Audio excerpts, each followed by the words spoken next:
Assalamualaikum warahmatullahi wabarakatuh. Jumpa lagi dalam BIMTEK Pendidikan Keterampilan Hidup. Kali ini kita berada pada modul 2 membentuk kebiasaan sehat. Pada pertemuan 7 ini kita akan bahas masalah olahraga dan gizi. Pada pertemuan ini Anda akan mempelajari tentang 4 pilar gizi seimbang, konsep isi piringku, dan mengenal cara-cara memasak yang tidak sehat dan menggantinya dengan cara-cara memasak yang lebih sehat serta kebersihan alat memasaknya. Di akhir pertemuan ini, Anda diharapkan mampu untuk memfasilitasi siswa-siswi Anda untuk memahami hal-hal tersebut. Selamat belajar.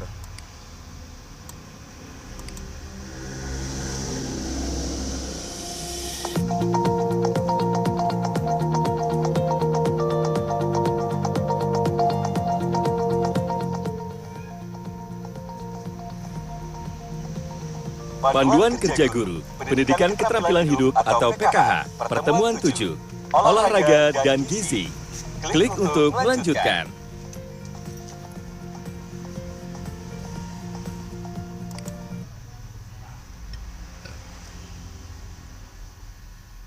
Perhatikan petunjuk penggunaan modul ini. Ada beberapa tombol yang dapat Anda klik saat mempelajari modul ini. Tombol selanjutnya, tombol kembali, tombol indeks, tombol audio, tombol pesan penting, keterangan halaman. Jika Anda menemukan instruksi seperti ini, maka kliklah semua ikon yang ada pada slide tersebut. Silakan klik kotak hijau jika Anda sudah mengerti. Selamat belajar!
Selamat datang di pertemuan 7, Olahraga dan Gizi. Pada akhir pertemuan ini, Anda diharapkan mampu untuk memfasilitasi siswa-siswi Anda dalam memahami 4 pilar gizi seimbang, memahami konsep isi piringku, memahami metode memasak, dan kebersihan alat memasak.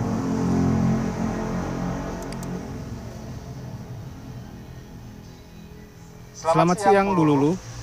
Selamat siang, Pak Justinus. Loh, Pak, hari ini kok terlihat kurang sehat? Iya, Bu. Saya memang sering merasa tubuh saya ini kurang sehat. Coba mulai sekarang, Bapak terapkan 4 pilar gizi seimbang, Pak. 4 pilar gizi seimbang, apa itu, Bu? Jadi begini, Pak.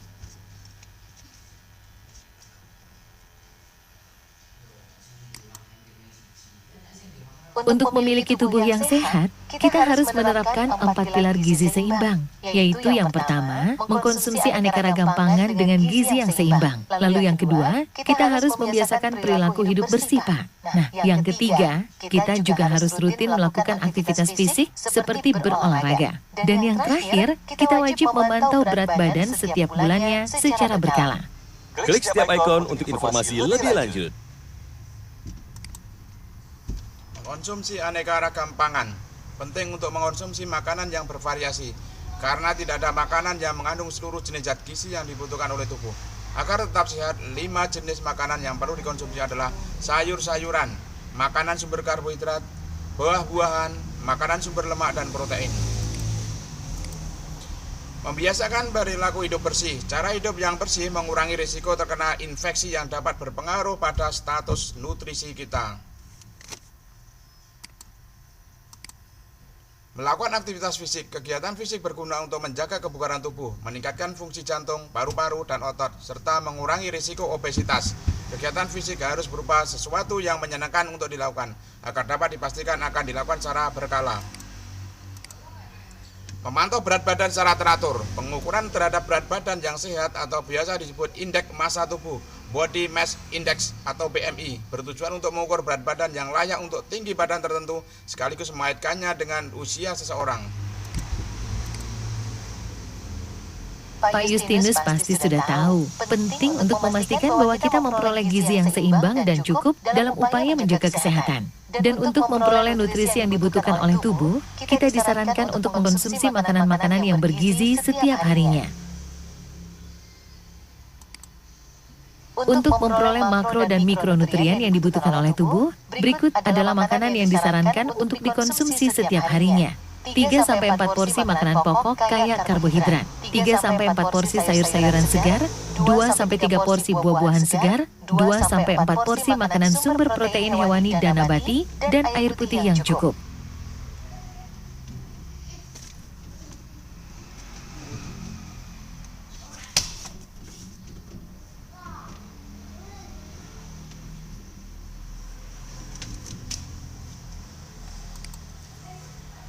Oh iya Pak, ketika berbicara mengenai buah-buahan dan sayur-sayuran, kata segar dianggap sangat penting. Iya benar Bu, banyak makanan olahan mengaku sebagai buah-buahan dan sayur-sayuran, atau memiliki rasa seperti buah-buahan dan sayur-sayuran. Tetapi sebenarnya tidak segar, dan maka dari itu tidak sehat. Contohnya seperti keripik kentang, es krim rasa stroberi, dan lain-lain. Apa saja yang ada di piring Bu Lulu? Isi piringku. Di sini terdapat 2/3 karbohidrat dan sayur-sayuran, 1/3 protein dan buah-buahan. Sebagai tambahan, air minum yang cukup dibutuhkan oleh tubuh kita untuk menghindari kekurangan cairan pada tubuh atau dehidrasi, mempermudah proses pencernaan, dan menjaga fungsi ginjal yang optimal. Wah, benar sekali Bu Lulu. Bu Lulu, konsep isi piringku ini dapat kita terapkan dalam pembelajaran di kelas melalui kegiatan yang menyenangkan loh Bu. Wah, benar sekali Pak Justinus. Klik ikon untuk melihat kegiatan pembelajaran konsep isi piringku.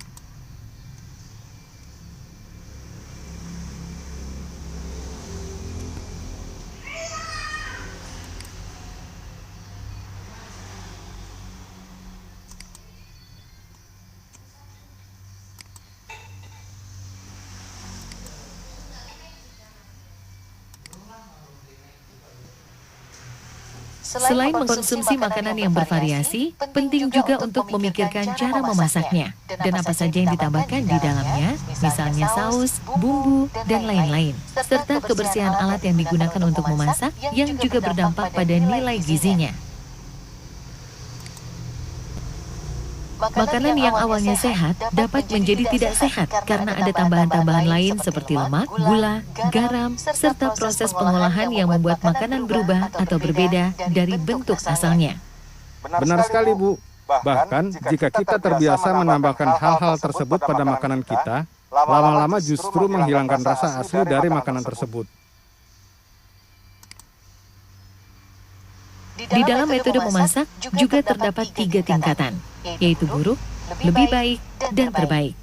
Klik setiap ikon untuk informasi lebih lanjut. Buruk.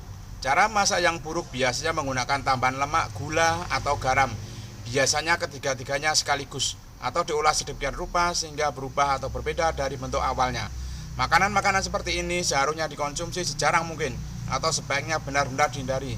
Contoh-contoh dari cara yang buruk termasuk minuman-minuman ringan, menggoreng dengan menggunakan minyak banyak, ikan, keripik, tempe, dan lain-lain. Makanan dalam kemasan meskipun jika awalnya berupa sayur-sayuran seperti keripik kentang. Lebih baik. Makanan-makanan yang lebih baik dimasak dengan kadar lemak, gula, atau garam yang sedikit. Makanan-makanan seperti ini seharusnya tidak dikonsumsi secara berlebihan. Contoh-contoh dari cara mengelola makanan yang lebih baik dibandingkan dengan cara menggoreng biasa termasuk mengukus daripada menggoreng makanan, memasak menggunakan santan yang tidak dipanaskan berulang-ulang, menggoreng dengan menggunakan minyak kelapa. Terbaik, makanan-makanan terbaik dimasak tanpa atau dengan sedikit lemak, gula, atau garam dan tidak mengalami perubahan bentuk. Cara memasak seperti ini harus dipilih sebagai bentuk diet yang sehat. Contoh-contoh dari cara yang terbaik termasuk direbus dalam air, dikukus dalam uap air, dibakar termasuk oven bawah tanah, mentah. Beberapa makanan terasa sangat enak tanpa harus dimasak atau diubah sama sekali. Air.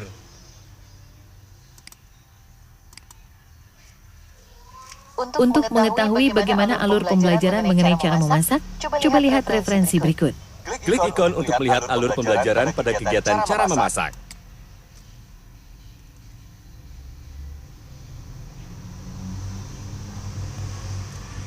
Cara memasak.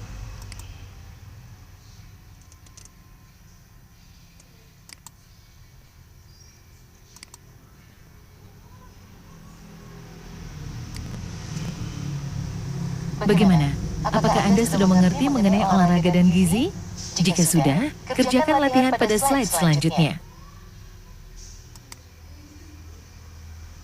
Apa sajakah yang termasuk dalam 4 pilar gizi seimbang? Pilih 3 jawaban yang tepat.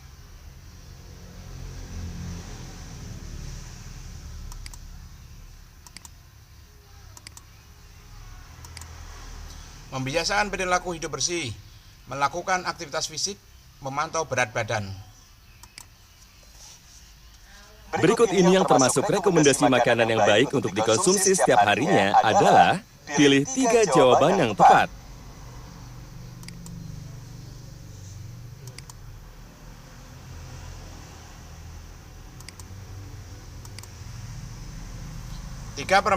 Tiga sampai 4 porsi makanan pokok kaya karbohidrat, 3-4 porsi sayur-sayuran segar, 2-4 porsi makanan sumber protein hewani dan nabati.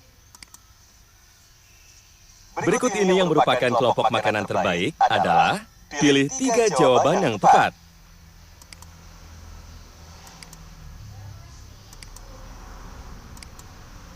Direbus dalam air, dikukus dengan uap air, dibakar. Selamat, Anda telah mempelajari materi pertemuan 7, olahraga dan gizi. Klik setiap ikon untuk informasi lebih lanjut. 4 pilar gizi seimbang. 1. Mengonsumsi aneka ragam pangan. 2. Membiasakan perilaku hidup bersih. 3. Melakukan aktivitas fisik. 4. Memantau berat badan secara teratur. Isi piringku. Konsep isi piringku adalah dengan membagi piring menjadi 2 bagian. Lalu isi 2/3 dengan karbohidrat dan sayur, 1/3 dengan protein dan buah, serta air agar tubuh memiliki cukup cairan, mudah melakukan proses pencernaan dan ginjal bekerja dengan optimal.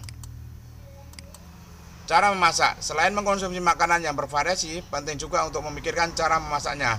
Apa saja yang ditambahkan dalamnya, saus, bumbu, dan lain-lain, dan kebersihan alat yang digunakan untuk memasak yang juga berdampak pada nilai gizinya.